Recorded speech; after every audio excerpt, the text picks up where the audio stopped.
Tout le monde pense que la République est dirigée par le mec qu'ils élisent tous les 5 ans, le président qui serre des mains à la télé. C'est le premier mensonge, le plus gros, celui qui permet à tout le système de tenir debout. La vérité, c'est que le pouvoir ne se vote pas, il s'achète. Et je sais qui a signé le chèque. J'étais le comptable qui a fait passer les 30 millions de l'Union Écorce pour acheter l'Élysée. Oui, vous avez bien entendu. Le président n'était qu'une marionnette, un acteur bien payé. Le vrai parrain, celui qui tire les ficelles de la République, ce n'est pas un caïd des quartiers nord de Marseille avec une calache. C'est un homme d'affaires que vous voyez dans les magazines, un type en costume qui parle d'économie et d'avenir, un capitaine d'industrie, comme disent les journaux. Il n'a pas de casier, pas de sang sur les mains, officiellement. Mais c'est lui qui décide qui vit, qui meurt et qui devient ministre de l'Intérieur. Et moi, j'étais le petit con qui a blanchi son pognon. Je m'appelle pas, ça n'a aucune importance.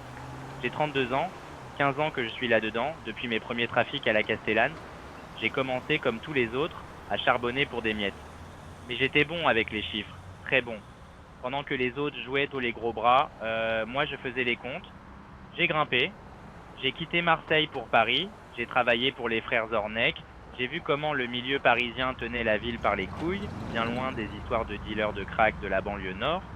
Eux, ils parlaient de raquettes, de cercles de jeu, de contrats publics. Et puis les Corses m'ont repéré. Union. La vraie. Bon, probé. Pas les mecs qui se tirent dessus pour un point de deal à la paternelle. Ceux qui ne parlent jamais, qui ne montrent jamais leur visage. Je suis devenu leur homme de confiance pour les finances. Le mec invisible qui faisait circuler des fortunes entre Bastia, Paris et des comptes en Suisse. C'est pour ça que je sais. Je n'étais pas un soldat, j'étais pire. Ouais, j'étais le notaire du crime. Alors pourquoi je parle? Pourquoi je risque tout en enregistrant ça sur ce vieux téléphone? Parce que je suis déjà mort. Il y a un an, j'ai cru que je pouvais m'enfuir, changer de vie, tout ça. Une illusion. Ils m'ont retrouvé. Ils ne m'ont pas tué. Non, c'est pas leur style. Ils ont fait pire. Ils ont mis un collier autour du cou de ma famille, ma femme, mon gosse qui n'est même pas encore né. Ils sont ma prison. Alors je continue de faire leur compte, de blanchir leur argent sale qui finance vos politiciens. Mais ce soir, j'ai décidé de tout balancer. Je ne le fais pas pour la justice, les flics ou un juge à la con. Je le fais pour que le mensonge s'arrête. Pour que vous sachiez qui dirige vraiment ce pays. Ce que je vais vous raconter, personne ne l'a jamais entendu. C'est l'histoire secrète de la 5ème République, écrite avec du sang et de la cocaïne. La question c'est, est-ce que vous êtes prêts à l'entendre? Pour comprendre comment un mec comme moi finit par tenir les comptes de la République, il faut revenir au début. Pas à Paris, pas dans les bureaux chics du 8e, non, il faut aller à Marseille. Quartier Nord, la Castellane, Tourget. Je suis né là-bas en 1995. Sur mes papiers, je suis français. Dans la réalité, j'étais juste un gamin de la cité. Mon père s'est tiré quand j'avais 5 ans. Une chaise vide à table, un fantôme. C'est ma mère, Yasmina, qui a tout porté. Elle était femme de ménage, je la vois encore, se lever à 4 heures du matin. Le bruit de la machine à café dans le silence de notre F3. Elle partait nettoyer les bureaux des gens qui, plus tard, me paieraient pour blanchir leur fric. Elle rentrait le soir, les mains abîmées par l'eau de Javel, le dos cassé, mais elle souriait toujours. Elle disait: tant que vous allez à l'école, tout ira bien. Elle y croyait vraiment. Elle pensait que le travail et l'honnêteté, ça payait. C'était une guerrière, ma mère. Mais dans cette guerre, elle se battait contre des chars avec un couteau. Elle ne le savait pas encore. Moi, j'ai compris très vite. Notre HLM. C'était une prison verticale. L'odeur, un mélange de pisse dans l'ascenseur en panne, d'eau de javel que ma mère passait partout pour tuer la misère, et les odeurs de cuisine qui passaient sous les portes. Le bruit, c'était constant. Les scooters qui pétaradent en bas, les cris des voisins, la musique des appartements d'à côté, les sirènes des flics, tout était gris. Le béton des murs, le ciel au-dessus de la tour, les visages des gens. On vivait avec le RSA et son SMIC. Chaque fin de mois, c'était la même angoisse. Je faisais semblant de dormir, mais je l'entendais pleurer dans la cuisine. Le bruit de ses larmes, c'est plus violent qu'un coup de feu. Elle regardait les factures, le frigo à moitié vide, et elle craquait en silence pour ne pas nous réveiller, mon frère et moi. C'est là que j'ai appris à compter. Pas avec les maths à l'école. Non, en comptant les jours avant la prochaine paie, en calculant ce qu'on pouvait acheter avec 3 fois rien, j'ai compris que les chiffres, c'est pas juste des nombres, c'est la vie ou la mort. À l'école, j'ai vu la fracture, la vraie. Il y avait 2 France. Celle des autres, qui racontaient leurs vacances en Espagne, qui avaient des niques requins neuves, et la nôtre. Nous, on ne partait jamais. Nos baskets étaient des copies achetées au marché. Quand la maîtresse demandait ce qu'on avait fait pendant l'été, j'inventais. Je parlais de la plage alors que j'avais passé 2 mois en bas de la tour. L'humiliation, ça te marque au fer rouge. Tu comprends que t'es pas du bon côté de la barrière. L'État, on ne le voyait que sous 2 formes. Les flics qui débarquaient pour des descentes, brutaux, méprisants, et les services sociaux qui te donnaient des aides comme on jette un os à un chien. Pas de médecin, pas de prof qui restait un, pas de futur. Le seul système qui fonctionnait vraiment, c'était le réseau. Charbon, eux, ils étaient toujours là. Ils donnaient en tout du travail, ils réglaient les problèmes, ils payaient en liquide. C'était la seule autorité respectée, la seule qui offrait une perspective de merde, mais une perspective quand même. Le point de rupture, ça a été ma mère. Elle a commencé à être fatiguée, à maigrir. Le médecin du quartier a dit que c'était le stress. Des mois plus tard, un autre a posé le diagnostic, insuffisance rénale. Stade avancé, il fallait une dialyse. Vite, peut-être une greffe. Sur le service public, la liste d'attente, c'était 6 mois, 1 an, peut-être plus. On n'avait pas ce temps. Chaque jour, je la voyais s'éteindre. Le système qui devait la sauver était en train de la condamner à mort par bureaucratie. J'étais fou de rage, impuissant. Et c'est là qu'il est apparu. Le caïd du quartier, un type que tout le monde respectait, que je croisais depuis gamin. Il est venu chez nous, a bu le café. Il a parlé à ma mère avec douceur, puis il m'a pris à part. Il a sorti une enveloppe. Dedans, il y avait 15 000 euros, en liquide. Pour ta mère, a-t-il dit. Ça ouvre des portes dans une clinique privée. Ça accélère les choses. Il n'a pas demandé de remboursement. Il a juste posé l'enveloppe sur la table et il est parti. J'ai pris l'argent. Bien sûr que je l'ai pris. Quelle autre option j'avais? Laisser ma mère mourir pour rester honnête. L'honnêteté, ça ne paie pas les médecins. Une semaine plus tard, elle avait son premier rendez-vous dans une clinique à l'extérieur de Marseille. Elle a commencé son traitement. Elle a recommencé à vivre. Et une semaine après ça, le caïd est revenu me voir. Il ne m'a pas parlé de l'argent. Il m'a dit: j'ai besoin de quelqu'un de malin comme toi. Un guetteur. Tu surveilles à la rue. Tu préviens si les flics arrivent. C'est 150 euros par jour. Il n'a pas eu besoin de me menacer. La dette n'était pas financière, elle était morale. Il avait sauvé ma mère, ma vie lui appartenait. J'ai dit oui. Ce n'était pas un choix, c'était une sentence. J'avais 16 ans, j'ai vendu mon âme pour sauver la seule personne que j'aimais, et à ce moment-là, je me suis dit que c'était une bonne affaire. Je n'avais aucune idée du prix que j'allais continuer de payer chaque jour. Mon premier poste, c'était chouf, guetteur, le bas de l'échelle. Tonton Ali, le caïd qui avait aidé ma mère, m'a posté en bas de la tour G. Mon boulot était simple, surveiller. J'ai passé des semaines, des mois, sur une chaise de camping pourrie, qu'il pleuve, ou que le Mistral te glace les os. Mon cerveau est devenu un catalogue de voitures banalisées. Je reconnaissais une Ford Mondeo de la BAC à 200 mètres, juste à la façon dont elle ralentissait. Je savais faire la différence entre une voiture de keuf en planque et celle d'un client. Un cri, un coup de sifflet, un geste discret, c'était le code. La peur, au début, elle te bouffe le ventre. Chaque voiture qui passe, tu te demandes si c'est la bonne, si tu vas finir la journée au commissariat. Et puis il y a eu la première paie, 150 euros, en cash. Quand j'ai donné ce billet à ma mère, son regard, c'était un mélange de honte et de soulagement. Ce soir-là, on a mangé de la viande, de la vraie. Ce jour-là, j'ai compris que la peur, ça se calme. La faim, jamais. J'étais devenu un soldat de la misère, et tonton Ali était mon général. J'ai vite grimpé. Le chouf qui ne se fait jamais surprendre, qui a l'œil, on le remarque. À 17 ans, je suis passé charbonneur. Je vendais. Plus sur une chaise, mais dans le hall, au contact du client. C'est là qu'on m'a mis mon premier calibre dans les mains. Un Glock 17. Je me souviens du poids, froid, dans mon survêt. Ce n'était pas comme dans les films. C'était lourd, c'était réel. Une assurance vie qui pouvait aussi signer ton arrêt de mort. La première fois que j'ai vu la violence de près, ce n'était pas moi qui tenais le flingue. Un règlement de compte pour une histoire de territoire. 2 mecs en T-Max, un fusil à pompe, le bruit, sec, assourdissant. L'odeur de la poudre, le sang qui gicle sur le béton gris, le type qui est tombé, je le connaissais. On jouait au foot ensemble quand on était gosse, mais personne n'a bougé, personne n'a crié. Le lendemain, le business reprenait comme si de rien n'était. C'est ce jour-là que l'enfant en moi est mort, définitivement.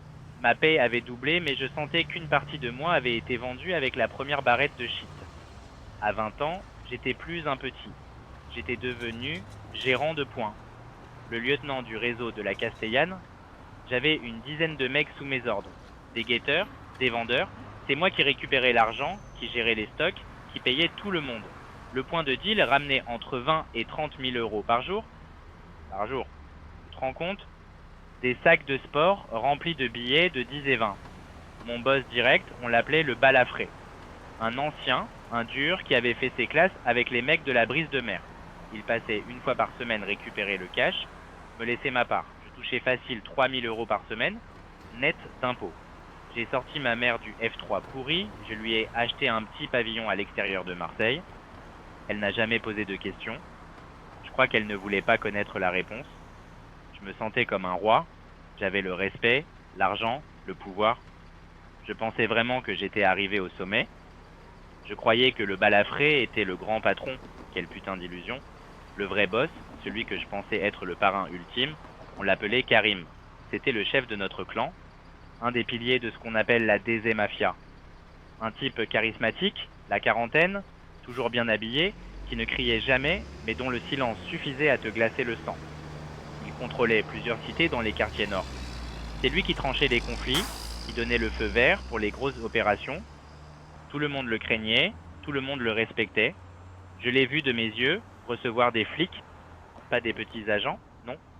Un capitaine de la BAC qui venait chercher son enveloppe mensuelle dans un café du port. Je l'ai vu discuter avec l'attaché d'un maire d'arrondissement pour calmer les jeunes avant une élection en échange de contrats pour des sociétés de nettoyage bidon.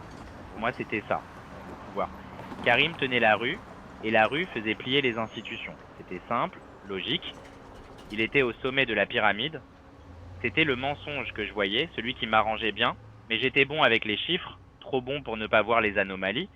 Je voyais les sommes colossales qui remontaient à Karim, et je voyais aussi que des parts énormes de ce pognon disparaissaient.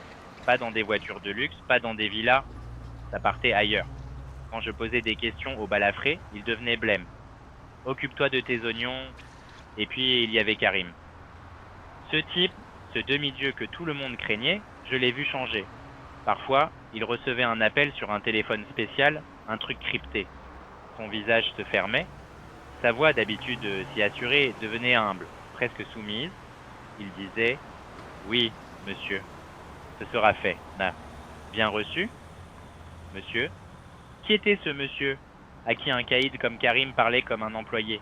Une fois, après un de ses appels, il était livide. Il a balancé son téléphone contre un mur, il avait l'air effrayé. La peur d'un homme qui a le pouvoir de vie ou de mort sur des centaines de mecs, c'est quelque chose qui ne s'oublie pas. J'ai compris que notre pyramide avait un étage au-dessus, un étage invisible. Mon obsession pour les chiffres a fini par payer. Karim et sa bande, c'était des brutes, pas des financiers. Ils brassaient des millions, mais leur comptabilité, c'était un chaos.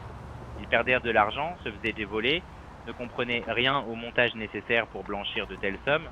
Le balafré a parlé de moi, le petit qui sait compter, qui est discret, qui est fiable. Un jour, Karim m'a convoqué. Pas dans la cité, mais dans un bureau anonyme près du Vieux-Port. Il m'a mis devant des livres de comptes, un bordel sans nom. Mais de l'ordre là-dedans. Il a dit « J'ai passé 2 semaines à tout éplucher, à tracer les flux, à optimiser les sorties. J'ai trouvé où était le fric perdu. Je lui ai fait économiser des centaines de milliers d'euros. Il était impressionné. Je n'étais plus un gérant de terrain. J'étais devenu son comptable officieux. Et c'est comme ça que, quelques mois plus tard, il m'a dit « Demain, on monte à Paris. Tu viens avec moi. Tu vas rencontrer les vrais patrons. Tu ne parles pas, tu n'existes pas. Tu écoutes et tu observes. » J'allais enfin voir qui était ce fameux monsieur. Le moment où tout a basculé, c'était en octobre 2021. On n'était pas dans un hangar puant le gasoil sur le port de Marseille, ni dans une villa tape à l'œil en Corse. Non, on était à Paris, dans le 16e arrondissement, un appartement haussmannien immense, avec des plafonds si hauts que ta voix se perdait dedans. Pas un meuble de chez Ikea, que des antiquités, des tableaux de maîtres au mur, ça sentait le bois ciré, le cuir vieux et le pognon. L'air était froid, silencieux, un silence de mort, pas le silence calme de la campagne, le genre de silence qui pèse, qui t'écrase. J'étais là parce que Karim m'avait emmené pour présenter le bilan. Les comptes de nos réseaux marseillais, il voulait montrer que son business était propre, carré, rentable, mais lui, le grand caïd, le lion des quartiers nord, il n'était pas dans son élément. Il était assis sur le bord d'un fauteuil en velours qui devait valoir le prix de ma première voiture, et il transpirait. Ses mains tremblaient légèrement. Pour la première fois de ma vie, j'ai vu Karim, l'homme qui faisait trembler toute une ville, avoir peur, et je ne savais même pas encore de qui. On a attendu 20 minutes dans ce silence glacial. Puis une porte s'est ouverte sans un bruit. Un homme est entré, la soixantaine passée, grand, mince, les cheveux gris coupés courts, impeccables. Il portait un costume sur mesure, gris anthracite, qui devait coûter plus cher que la Mercedes de Karim. Pas de bijoux tape à l'œil, juste une montre au poignet, une Patek Philippe discrète, mais qui hurlait la richesse. Son visage était lisse, sans expression, ses yeux bleus, froids comme un lac en hiver. Il ne nous a pas regardé tout de suite, il a pris un dossier sur le bureau, l'a feuilleté d'un air absent, et c'est là que je l'ai vu, le truc impensable. Karim s'est levé d'un bond, et il a baissé la tête, les épaules légèrement voûtées, comme un serviteur devant son maître. Pas un signe de tête respectueux entre gangsters. Non, une véritable courbette. Un acte de soumission totale. L'homme a enfin levé les yeux. Il n'a pas regardé les chiffres que j'avais préparés pendant des semaines. Il a juste dit, d'une voix calme, posée, sans accent, « C'est bien Karim. Continuez. Mais soyez plus discret. » Puis son regard s'est posé sur moi. « Et vous, le jeune homme, vous êtes doué. Ne gâchez pas votre talent. » Cette phrase, c'était à la fois un compliment et une condamnation à mort. Cet homme, ce n'était pas un gangster, pas au sens où on l'entend, son nom n'apparaît dans aucun fichier de police. Officiellement, c'est un des plus grands avocats d'affaires de la place de Paris. Un conseiller écouté qui murmure à l'oreille des puissants. Il a ses bureaux sur les Champs-Élysées, des entrées dans tous les ministères. Il ne touche jamais la drogue, jamais une arme. Il touche des contrats, des actions, des flux financiers. Le pognon de nos réseaux, les millions de la coke et du shit, ce n'est qu'une petite partie de son empire. Il brasse notre argent sale, environ 30 millions d'euros par mois, juste pour la branche marseillaise. Il le réinjecte dans l'économie légale. Des programmes immobiliers sur la côte d'Azur, des restaurants de luxe dans le 8e, des sociétés d'import-export qui font transiter des conteneurs entre l'Asie et le Havre. Il est intouchable, il dîne avec le ministre de l'Intérieur, il a des juges dans sa poche, le préfet de police lui doit sa carrière. Il est le système. Nous, les mecs des cités, on n'est que ces petites mains, ces employés les plus sales, ceux qu'on sacrifie quand il y a un problème. Toute ma vision du monde s'est effondrée ce jour-là. Moi, je croyais que la pyramide s'arrêtait à Karim. Je pensais que les gangs comme la DZ Mafia ou les clans corses étaient les vrais rois, les prédateurs ultimes. Quelle connerie! Ce sont juste des managers de zone, des directeurs régionaux de la violence, la chair à canon, la guerre contre la drogue, les descentes de flics filmées pour BFM TV dans les quartiers, les discours martiaux de Gérald Darmanin, c'est du théâtre. Une mise en scène pour occuper le peuple et justifier les budgets de la police. Pendant qu'ils arrêtent des gamins de 16 ans avec 50 grammes de résine à la paternelle, des milliards d'euros transitent par des banques à Genève et des cabinets d'avocats à la défense. Les vraies décisions, les vrais deals, ils ne se font pas dans une cave de cité. Ils se signent dans les salons feutrés de l'avenue Foch, dans les clubs privés où se retrouvent politiques, grands patrons et magistrats. La rue fournit le produit brut et les cadavres. Eux, en haut, ils récoltent les bénéfices en silence. À partir de cet instant, j'ai compris que je n'étais plus un simple comptable du crime. J'étais devenu un témoin. Et un témoin, dans ce monde-là, c'est un homme mort en sursis. Savoir ça, c'est une sentence. Tu ne peux plus l'ignorer. Chaque journal télévisé, chaque discours politique devient une farce macabre. Tu vois les fils, tu vois les marionnettes, et tu vois surtout la main qui tire les ficelles. Mon intelligence, oui, qui m'avait permis de sortir de la rue, venait de me signer mon arrêt de mort. J'avais vu le visage du diable, et le diable n'aime pas qu'on connaisse son vrai nom.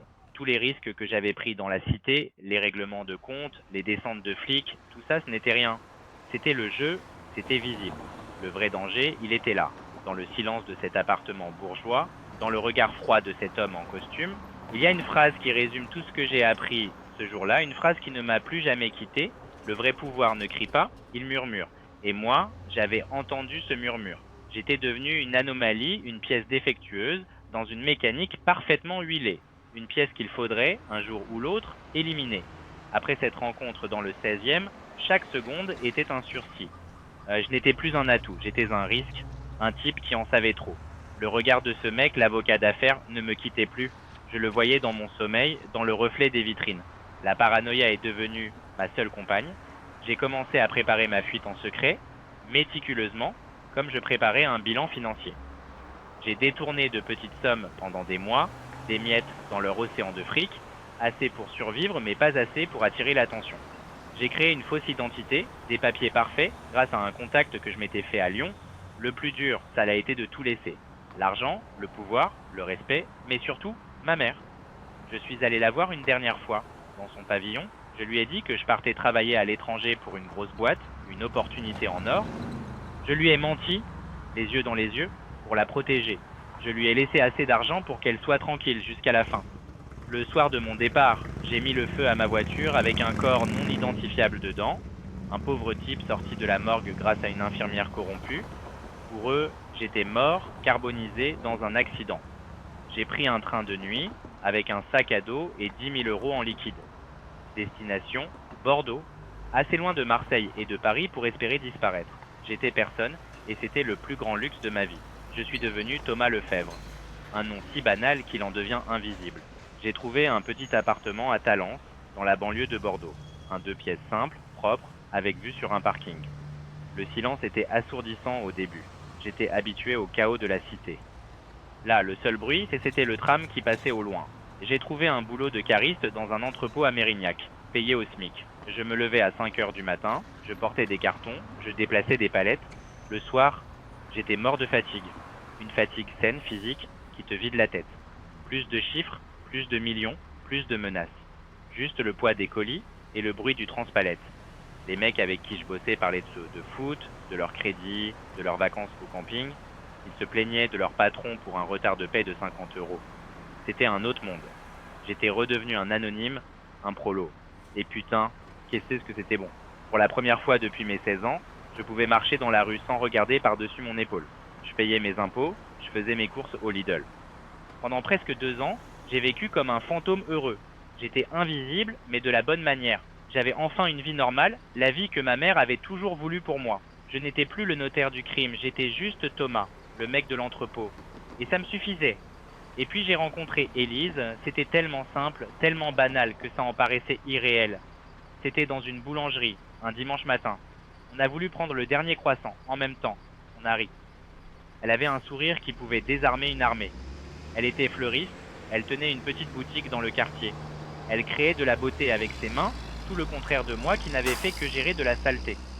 On a pris un café, puis un autre. Je lui ai raconté mon histoire, la version officielle, Thomas Lefebvre, orphelin, élevé en foyer, qui avait un peu bourlingué avant de chercher la stabilité à Bordeaux.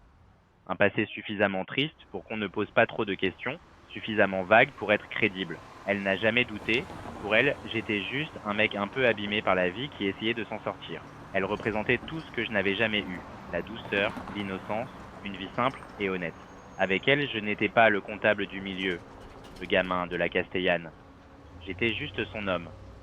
Tomber amoureux pour de vrai, c'est comme apprendre à respirer après avoir suffoqué toute sa vie. Pour la première fois, je ne calculais rien. Je vivais. On a emménagé ensemble, dans son petit appartement au-dessus de sa boutique, qui sentait toujours la terre humide et les fleurs fraîches. Le sommet de cette vie volée, ça a été le jour de notre Pax. Pas de grande cérémonie, juste nous deux à la mairie, avec 2 amis à elle comme témoins. J'ai signé les papiers avec le nom d'un autre, mais l'émotion, elle, était bien réelle. Pour la première fois, je construisais quelque chose de propre. 3 mois plus tard, Élise m'a annoncé qu'elle était enceinte. Un choc, une peur panique d'abord, puis une joie immense. Une joie qui a balayé toutes mes craintes. Un enfant. Un putain de nouveau départ. Une chance de tout faire bien, cette fois. On a décidé que si c'était une fille, on l'appellerait Chloé. J'ai passé des mois à être l'homme que j'aurais dû être depuis le début. Je rentrais du boulot, je lui massais les pieds, je parlais au bébé à travers son ventre, je la sentais bouger sous ma main, une petite vie qui grandissait, loin de tout le sang et de toute la merde de mon passé. Un soir, elle dormait, sa tête sur ma poitrine. On en était à 7 mois de grossesse. J'avais ma main posée sur son ventre rond et j'ai senti un coup de pied, plus fort que d'habitude, et là j'ai craqué, j'ai pleuré. Ah. En silence, Antoine, pour ne pas la réveiller, des larmes de soulagement. Je m'étais persuadé que c'était possible, j'avais réussi, j'avais échappé à mon destin, j'avais lavé mon âme. J'étais enfin libre. J'étais un homme normal, sur le point de devenir père. Quelle putain d'illusion. La liberté, pour des mecs comme moi, ça n'existe pas. C'est juste l'intervalle entre 2 condamnations. La fin du jeu, c'était un mardi, octobre 2024. Il faisait ce temps gris et humide qui te promet un hiver de merde. Je sortais du boulot, l'entrepôt. J'avais les mains qui sentaient le carton et le dos en compote. J'étais passé faire 2-3 courses pour le soir, un truc simple, des pâtes. Élise avait des envies de femme enceinte. Il fallait assurer. Je me suis arrêté à la station-service Total sur la rocade, la plus moche, celle où personne ne s'arrête jamais. J'étais en train de faire le plein de ma vieille Peugeot 208, le pistolet dans le réservoir, l'esprit ailleurs. Je pensais à la chambre du gosse qu'il fallait finir de peindre. Et puis je l'ai vu dans mon rétroviseur, une Audi A8 noire, vitre teintée, silencieuse comme la mort. Elle s'est garée juste derrière moi, sans couper le moteur. Il n'y avait personne d'autre, juste moi, ma bagnole pourrie et ce requin d'acier, le bruit de la pompe qui cliquait, le compteur qui tournait, tout s'est arrêté. Le monde entier a retenu son souffle. Mon cœur s'est mis à battre si fort que je le sentais dans mes tempes. Le pistolet de la pompe à essence me paraissait aussi lourd qu'un flingue. J'ai su. Avant même que la portière ne s'ouvre, j'ai su que c'était fini. La comédie était terminée. La portière arrière s'est ouverte. Ce n'était pas un gorille en survêtement qui est sorti, pas un tueur avec une cicatrice. C'était un homme d'une cinquantaine d'années, en costume gris impeccable, cheveux poivre et selles plaqués en arrière. Il aurait pu être le directeur d'une banque, un de ces mecs qui te refusent un prêt avec un sourire poli. Il n'avait pas l'air dangereux, il avait l'air puissant. Il s'est approché de moi lentement, ses chaussures italiennes ne faisant aucun bruit sur le béton taché d'huile. Il s'est arrêté à 1 mètre. Il n'a pas souri. Son regard était vide, comme celui d'un fonctionnaire qui va t'annoncer une mauvaise nouvelle. Il a sorti un paquet de cigarettes, en a allumé une avec un briquet en argent. La fumée s'est mêlée à l'odeur de l'essence. Puis, il a parlé. Sa voix était calme, posée, sans aucune émotion. Bonjour Nabil. Pas Thomas. Nabil, mon vrai prénom. Le prénom que je n'avais pas entendu depuis plus de 2 ans. Chaque syllabe était un coup de poing dans le ventre. Il a tiré une longue bouffée sur sa cigarette. Le parrain veut te revoir. Il dit que tes vacances sont terminées. Il n'a pas attendu ma réponse. De toute façon, il n'y en avait pas. Il a sorti une grande enveloppe en papier craft de la poche intérieure de sa veste et me l'a tendue.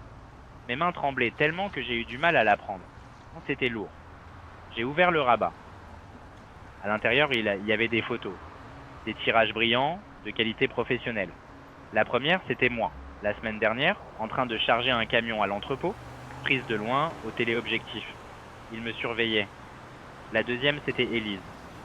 Elle était dans sa boutique, en train de rire avec une cliente, une main posée sur son ventre. Mon sang s'est glacé. La troisième, c'était ma mère, Yasmina. Elle faisait ses courses au marché, près de son pavillon. Elle avait l'air fatiguée, mais elle souriait. Il savait où elle était. Et puis il y avait la dernière photo, la pire, celle qui a brisé le peu qu'il restait de moi.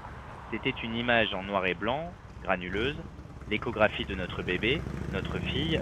Ils avaient mis la main dessus, ils avaient pris l'image de mon enfant, l'image de mon futur, et ils l'avaient transformée en une arme, en une menace de mort. Le type a écrasé sa cigarette sous sa semelle. Le petit crépitement du tabac qui s'éteint, c'est le seul son que j'entendais. Tu as 48 heures, a-t-il dit, toujours avec cette voix monocorde, comme s'il me donnait les horaires d'un train. 48 heures pour être à Paris. Un billet de train est dans l'enveloppe. Tu te présentes à l'adresse indiquée. Seul, si tu n'es pas là, si tu tentes quoi que ce soit, si tu parles à qui que ce soit.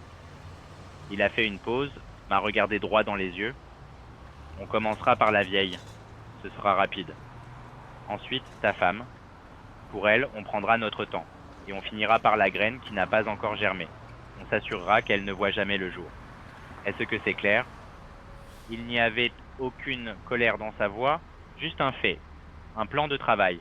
Il a hoché la tête, comme s'il venait de conclure une transaction commerciale, puis il est remonté dans l'Audi, la portière s'est refermée dans un bruit sourd, et la voiture a démarré en silence, disparaissant dans le trafic. Je suis resté là, au milieu de la station-service, l'enveloppe à la main, l'odeur de l'essence dans les narines, complètement détruit. Je ne sais pas combien de temps je suis resté immobile. 5 minutes, 1 heure. Le ciel s'était assombri. Les phares des voitures commençaient à s'allumer. J'ai regardé les photos encore et encore. Élise, ma mère, mon bébé, mon passé, mon présent, mon futur, tout tenait dans cette enveloppe. Et c'est là que j'ai compris. L'illumination la plus horrible de ma vie. Je n'ai jamais été libre. Pas une seule seconde. Ma fuite, ma nouvelle vie, mon travail, mon amour pour Élise, tout ça n'était qu'une illusion.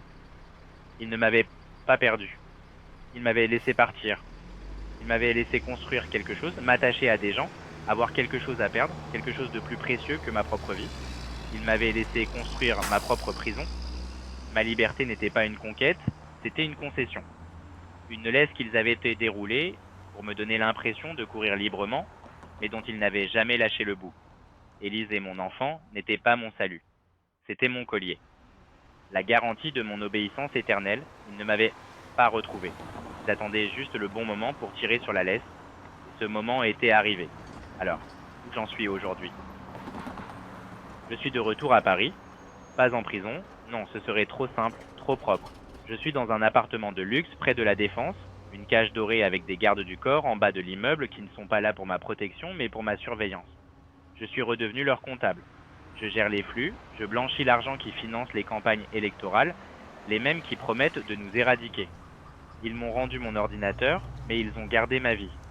Élise et ma fille, Chloé, oui, elle était née, je ne sais pas où elles sont. Quelque part en France, dans une maison, otage. Je reçois une photo d'elle chaque lundi matin sur un téléphone crypté. Juste une. Pour me rappeler pourquoi je me lève chaque matin et pourquoi je ferme ma gueule. C'est ça, ma vraie peine. Pas 5 ou 10 ans à Fleury-Mérogis, c'est une perpétuité sans mur. Je suis un mort-vivant qui fait des bilans comptables. J'ai 32 ans et je sais, avec une certitude absolue, que je ne fêterai jamais mes 40. Cet enregistrement, c'est le seul truc qui m'appartient encore. Ma dernière cartouche, vous, la France, vous croyez savoir qui est l'ennemi. Vous le voyez tous les soirs aux 20h, c'est le jeune de La Castellane avec une calache, le chef de la DZ Mafia qui se fait la guerre avec le gang Yoda pour un point de deal.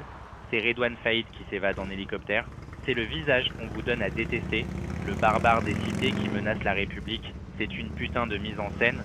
Ces mecs-là, les Karim, les caïds que j'ai connus, ce sont des pions, des fusibles. Quand ça chauffe trop, on les sacrifie. On les fait tomber pour calmer l'opinion publique et montrer que l'État fait son boulot. Mais le vrai parrain, le vrai ennemi de la République, il n'habite pas à la Paternelle. Il a 60 ans passés, il porte des costumes à 20 000 euros et il vit dans un hôtel particulier du 16e arrondissement avec vue sur la Tour Eiffel. Son nom est sur la plaque d'un des plus grands cabinets d'avocats de la place de Paris. Les flics n'entrent jamais chez lui en défonçant la porte à 6 heures du matin. Ils y entrent sur invitation pour assurer la sécurité de ces soirées mondaines. L'ennemi, ce n'est pas celui que vous croyez. Toute cette guerre contre la drogue, c'est du spectacle. Un grand show permanent pour les médias et les politiciens en mal de popularité. Quand Darmanin débarque dans les quartiers nord avec 100 CRS et des caméras de BFM, il ne vient pas arrêter le trafic. Il vient faire sa promo sur le dos des plus pauvres. C'est une guerre contre les banlieues, pas contre la drogue. Quand c'est une guerre contre les Arabes et les Noirs, pour rassurer le bourgeois qui a peur en regardant ses news. Pendant qu'il flingue un gamin de 17 ans à Nanterre pour un refus d'obtempérer, le vrai patron du réseau, celui qui a importé les 500 kilos de coke, il dîne tranquillement au Bristol avec un sénateur et un banquier d'affaires. Le système ne combat pas le crime, il le gère. Il sacrifie les petits soldats pour protéger les généraux. Vous vous indignez des scandales, l'affaire Fillon, la condamnation de Sarkozy, le cabinet McKinsey qui conseille l'État sans payer d'impôts. Vous ne comprenez pas que ce ne sont pas des bugs du système, c'est le système. Le vrai pouvoir n'a pas besoin d'une calache. Il utilise des tableurs Excel, des comptes au Luxembourg et des lois votées sur mesure. Alors pourquoi je vous raconte tout ça? Pourquoi je risque de faire tuer Élise et ma fille pour enregistrer ces mots sur un téléphone qui finira au fond de la Seine parce que c'est mon seul et unique acte de rébellion. Le dernier. Ils peuvent contrôler mon corps, me forcer à travailler pour eux, me menacer avec ce que j'ai de plus cher au monde, mais ils ne peuvent pas effacer ce que je sais. Cette vérité, elle est à moi. Et si je crève demain, je ne veux pas qu'elle meure avec moi. Je ne suis pas un héros, je ne suis pas une balance, je suis un salaud qui a fait des choses horribles pour de l'argent.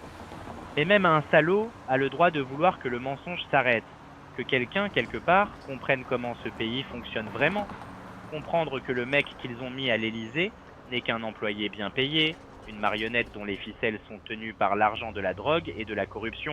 Maintenant, vous savez ce que je sais. La question, c'est qu'est-ce que vous allez faire de cette vérité? Le vrai danger ne porte pas de capuche dans une cage d'escalier.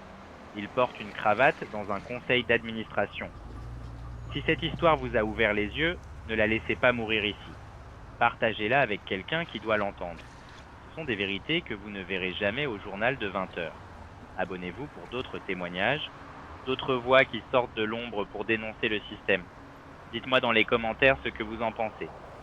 Est-ce que tout ça peut vraiment changer un jour? Votre voix compte.